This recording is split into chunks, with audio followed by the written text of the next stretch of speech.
mudah-mudahan semua dalam keadaan sehat walafiat.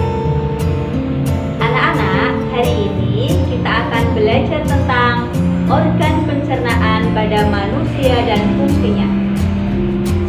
Sebelum memulai pelajaran, kita awali terlebih dahulu dengan membaca doa. Bismillahirrahmanirrahim. Rabbi zidni ilma warzuqni fahma. Amin. Yuk kita simak video berikut ini. Baiklah anak-anak, hari ini kita akan belajar bersama tentang pencernaan makanan dan fungsinya. Adapun tujuan pembelajaran kita kali ini adalah peserta didik dapat menyebutkan pengertian tentang organ pencernaan secara tepat. Peserta didik dapat mendeskripsikan organ pencernaan pada manusia secara tepat. Peserta didik dapat mempresentasikan fungsi organ pencernaan dengan baik. Peserta didik dapat membuat peta konsep tentang fungsi organ pencernaan dengan lengkap. Peserta didik dapat merangkaikan alat pencernaan makanan pada manusia secara urut dan tepat. Amatilah gambar berikut ini. Gambar ini gambar apa ya? Betul sekali, hebat. Gambar makanan lezat. Apa yang terjadi ya pada makanan yang kita makan? Yuk kita belajar sistem pencernaan manusia dan fungsinya. Proses pencernaan yaitu proses menghancurkan makanan yang semula kasar menjadi halus.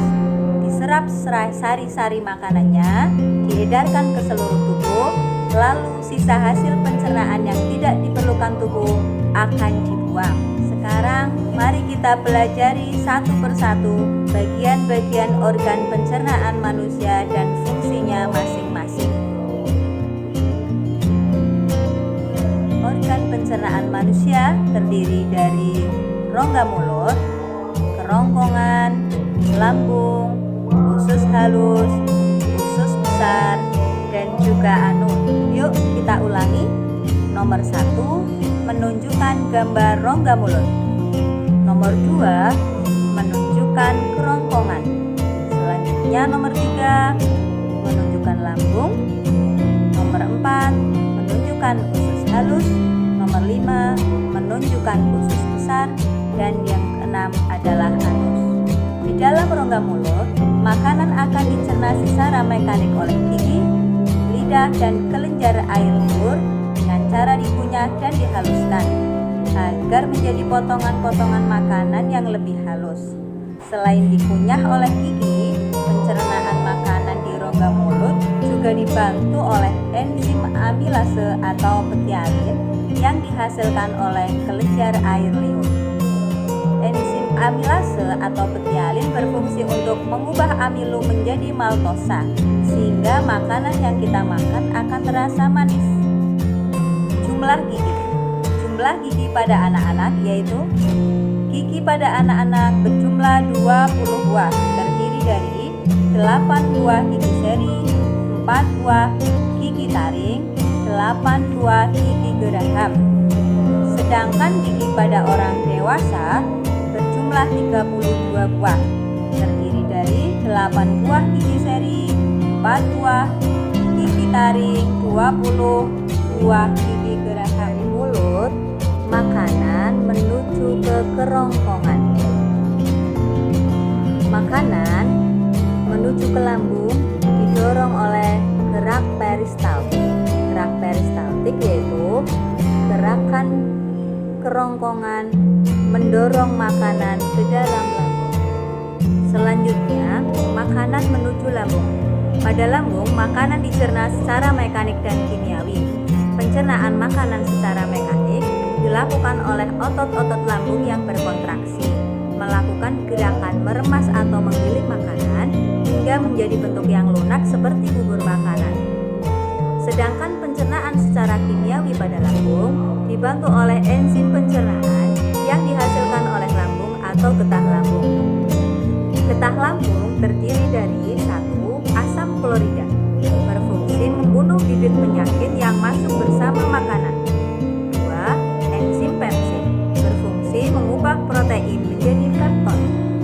3. Enzim renin, berfungsi mengubah mengumpalkan protein susu menjadi kasein dengan bantuan kalsium. Makanan dari lambung yang telah berbentuk bubur makanan kemudian masuk ke usus halus untuk dicerna kembali dan diserap sari-sari makanan. Usus halus terdiri dari satu usus 12 jari atau duodenum. Panjangnya sekitar 1/3 meter. Di dalam usus 12 jari terjadi pencernaan makanan dengan bantuan getah pankreas. Getah pankreas dihasilkan oleh kelenjar pankreas. Getah pankreas mengandung enzim.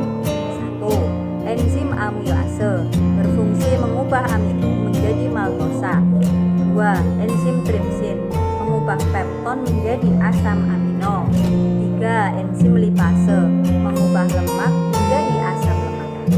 Selain dibantu oleh getah pankreas yang menghasilkan enzim pencernaan, proses pencernaan makanan di usus halus juga dibantu oleh getah empedu yang dihasilkan oleh hati.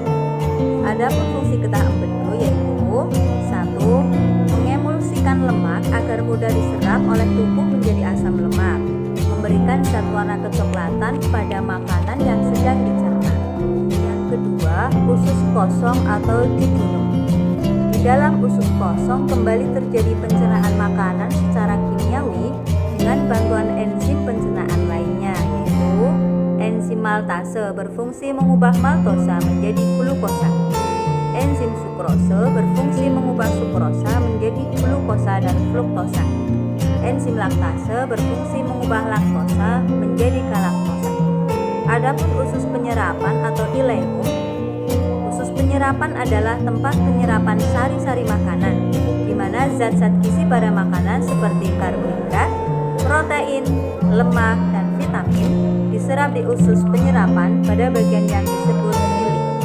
Di bagian inilah tempat sari-sari makanan di usus halus diserap. Villi banyak mengandung pembuluh darah yang berfungsi untuk mengedarkan sari-sari makanan yang telah diserap ke seluruh tubuh melalui darah. Pada usus halus terdapat umbai cacing atau usus buntu.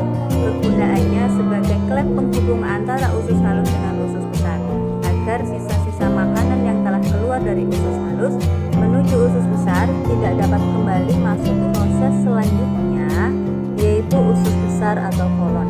Pada usus besar, sisa-sisa ampas makanan diserap kandungan air dan garam mineralnya.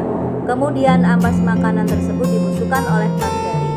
Bakteri pembusuk yang hidup di usus besar yaitu bakteri E. coli.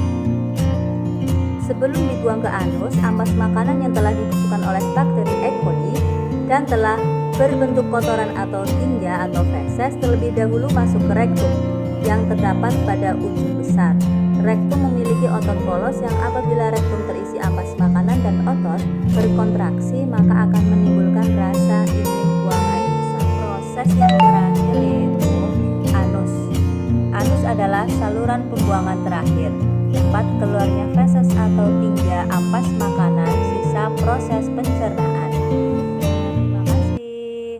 Sampai jumpa anak-anak. Kita bertemu di pertemuan yang akan datang, yaitu tentang jenis penyakit yang mengganggu organ pencernaan.